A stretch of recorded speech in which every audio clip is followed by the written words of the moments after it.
ایک مشورہ آپ کو دینے کے لیے آیا ہوں۔ قاری محمد صاحب کے ادارے کا نام ہے جامعہ ترتیل القرآن۔ مختلف علماء کرام اور قاری آفتاب صاحب نے بہت لمبی گفتگو کی، بہت لمبی تو نہیں لیکن مختلف موضوع کو انہوں نے سمیٹنا چاہا مختصراً۔ قرآن شریف پڑھنے پڑھانے کا خیرکم من تعلم القرآن وعلمہ، یہ بات تقریر میں آج کے جلسے میں یہ بات آئی۔ مطلق قرآن شریف ہم کو پڑھنا ہے، بچوں کو پڑھانا ہے، لیکن ایک مشورہ للہ یہ ہے، قرآن کو صرف پڑھنے کا حکم نہیں ہے بلکہ قرآن کو ترتیل کے ساتھ پڑھنے کا حکم ہے۔ وَرَتِّلِ الْقُرْآنَ تَرْتِيلًا، اور قرآن کریم کو اے محمد صلی اللہ علیہ وسلم ٹھہر ٹھہر کے ترتیل کے ساتھ پڑھو، اور ترتیل کا معنی ہے تجوید کے ساتھ پڑھو۔ تجوید کے ساتھ قرآن کو پڑھنا یہ فرض اور لازم ہے۔ ہم کو یہ دیکھنا ہے کہ ہم اپنے بچوں کو قرآن کی تعلیم کہاں دلوا رہے ہیں۔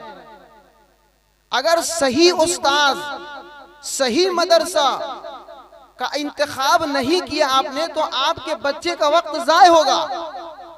ہم مقرر نہیں ہیں، ہم 12-13 سال سے ہم بچوں کو پڑھاتے ہیں، ایک مدرس ہیں، ہمارا فن درس و تدریس ہے، ہم خطیب نہیں ہیں، مقرر کے میدان کے ہم آدمی نہیں ہیں۔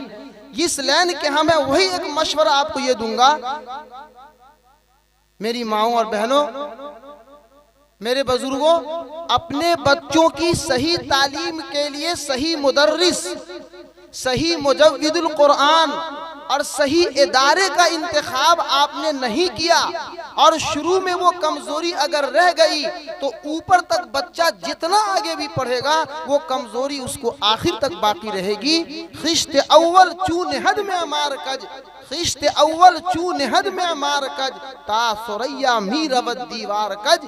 اگر عمارت کی پہلی اینٹ اگر آپ کی ٹیڑھی پڑ گئی، نورانی قاعدہ اگر صحیح ترتیب اور اجرا کے ساتھ وہ نہیں پڑھا تو پورا قرآن کا حافظ بھی اگر وہ بن جائے گا اس کے اندر وہ خامی اور کمزوری چلی جائے گی۔ وَرَتِّلِ الْقُرْآنَ تَرْتِيلًا، قاری صاحب نے اپنے دائرے کا نام رکھا ترتیل القرآن۔ اس میں شاید یہ اشارہ ہو کہ قاری محمد صاحب جس طرح جامعہ مظہر سعادت ہاسوٹ وہاں سے انہوں نے تعلیم حاصل کی، قرآن مقدس کی، اور ایک خطیب نے آپ کے سامنے بات رکھی، غالباً اناؤنسر صاحب نے، کہ مظہر سعادت ہاسوٹ جو گجرات میں ایک ادارہ ہے، قرآن کا حفظ قرآن کا زبردست وہ ادارہ ہے، اور ترتیل اور تجوید کے اعتبار سے بہت معروف ادارہ ہے، اور وہاں سے یہ پڑھ کر آئے ہیں۔ تو ظاہر ہے آپ غور کیجئے، آپ اپنے بچوں کے علاج کے لیے، جسمانی علاج کے لیے محلے میں آپ مشورہ کرتے ہیں، میرے بچے کو فلاں تکلیف ہے، کون ماہر ڈاکٹر ہے؟ آئی اسپیشلسٹ کون ہے؟ آنکھ کا بہترین ماہر ڈاکٹر کون ہے؟ مائنڈ اسپیشلسٹ کون ہے؟ دماغ کا صحیح ماہر کون ڈاکٹر ہے؟ ہم بچوں کے جسمانی مرض کے لیے، بیماری کے لیے بہترین ڈاکٹر کی تلاش کرتے ہیں اور وہاں تک پہنچتے ہیں تاکہ بچہ صحیح اس کا علاج ہو سکے۔ تو بچوں کے قرآن کی تعلیم کے لیے صحیح ادارہ، صحیح مدرس اور صحیح جگہ کا آپ نے انتخاب نہیں کیا تو یہ بھی اپنے بچوں کے ساتھ ناانصافی ہوگی۔ اسی لیے میری گزارش آپ سے ادباً یہ التجا ہے کہ مجھے امید ہے انشاءاللہ، کیونکہ قاری صاحب کی ترتیل میں آج ہی نہیں، اس سے پہلے بھی میں ان کا قرآن سنا تو میں بہت خود متاثر ہوا ان کا قرآن سن کر، جو تجوید و ترتیل کے ساتھ یہ پڑھتے ہیں اور قرآن کا لب و لہجہ ان کو فن آتا ہے، اور جس کے اندر جو فن ہوگا اس کے پورے عملہ، اس کے پورے ادارے، اس کی پوری فکر اور نظر ہر وقت اسی کی طرف ہوگی کہ جس طرح میں اچھا پڑھتا ہوں، میں نے تجوید ترتیل سے میں نے پڑھنا سیکھا، اسی طرح ہمارے مکتب پہ آنے والا ہر بچہ طریقے کے ساتھ پڑھے۔ وقت نہیں ہے اور یہ بے ادبی میں سمجھتا ہوں اپنے بڑوں کے سامنے کہتا، لیکن حکم مجھ کو مل گیا۔ بعض بچے یہاں آپ کو قاعدہ سنا رہے تھے، حروف حلقی 6 ہیں، حروف اخفا 15 ہے، تنوین نون ساکن کے بعد حروف اخفا آویں تو یہ ہوگا، حروف قلقلہ اتنے ہیں، حروف ادغام یہ ہے، من بخلا کا ہجے اس طرح ہوگا۔ یہ کیا تھا؟ سوال جواب کے انداز میں کیا تھا آپ نے شاید نہیں سمجھا ہوگا۔ جو اہل علم ہے، جو کچھ نہ کچھ شدھ بدھ رکھتے ہیں، وہ سمجھ گئے ہوں گے اسی کا نام ہے تجوید سے بچوں کو پڑھنا اور پڑھانا، اسی کا نام ہے قواعد کی رعایت کرنا۔ اگر قرآن کریم کو قواعد تجوید کے ساتھ ہم نہیں پڑھتے ہیں تو ہم گنہگار ہوں گے۔ وَالْأَخْذُ بِالتَّجْوِيدِ حَتْمٌ لَازِمٌ، وَالْأَخْذُ بِالتَّجْوِيدِ حَتْمٌ لازم۔ تجوید کو حاصل کرنا یہ ضروری چیز ہے۔ مَن لَّمْ يُجَوِّدِ الْقُرْآنَ فَهُوَ آثِمٌ، جس نے قرآن کو تجوید کے ساتھ نہیں پڑھا وہ گنہگار ہوگا۔ اس لیے میری گزارش ہوگی آپ سے کہ ہم امید کرتے ہیں کہ قاری محمد صاحب کے ادارے میں ترتیل اور تجوید قرآن کے حق کی ادائیگی کے ساتھ یہاں تعلیم ہوگی، اور میں ان سے بھی گزارش کروں گا کہ ان بچوں کو بہترین اجرائی قواعد کے ساتھ آپ پڑھائیں۔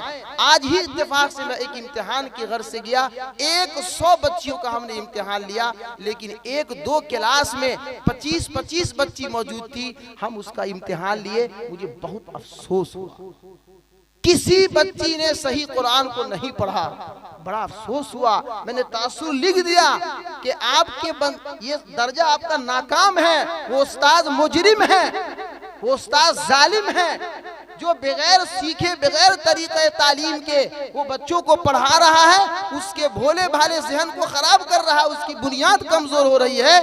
اگر بغیر سیکھے ہوئے اگر کوئی ڈاکٹر علاج کرتا ہے وہ عذروِ شریعت بھی مجرم ہے۔ ہم اس کو اس طرح سمجھ سکتے ہیں، یہ نبی کریم صلی اللہ علیہ وسلم کی احادیث میں سے ہے کہ بغیر سیکھے اگر کوئی طبیب، کوئی ڈاکٹر اگر علاج کرتا ہے اور اگر وہ مر جاتا ہے یا اس کا مرض بڑھ جاتا ہے تو وہ گنہگار ہوگا، کیوں بغیر سیکھے علاج کیوں کیا۔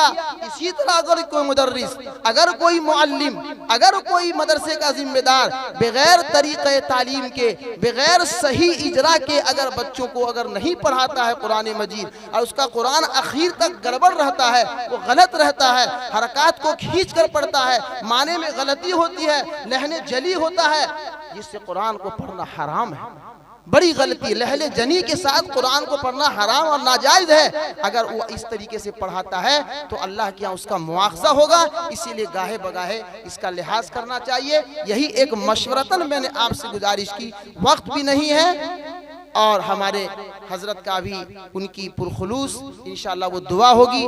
ہم سب ان کے سامنے طالب علم ہیں، شاگرد ہیں، ہم لوگ پیاسے ہیں، ہم لوگ حضرت کے بیان سے مستفید ہوں گے، اور انشاءاللہ حضرت کی دعا پر اختتام ہوگی آج کی مجلس۔ اللہ تبارک و تعالی مجھے آپ کو جتنی باتیں آج کی مجلس میں کی گئی ہے اللہ تبارک و تعالی اسے قبول فرمائے، اور اس ادارہ جامعہ ترتیل القرآن کو اور اہل ادارہ کو اللہ تعالی ہر قسم کے نظر بد سے محفوظ رکھے۔ آمین وآخر دعوانا اگر ہماری ویڈیو اچھی لگی تو حسنین اردو میڈیا کو لائک کریں، کمنٹ کریں، شیئر کریں اور سبسکرائب کرنا بالکل نہ بھولیں۔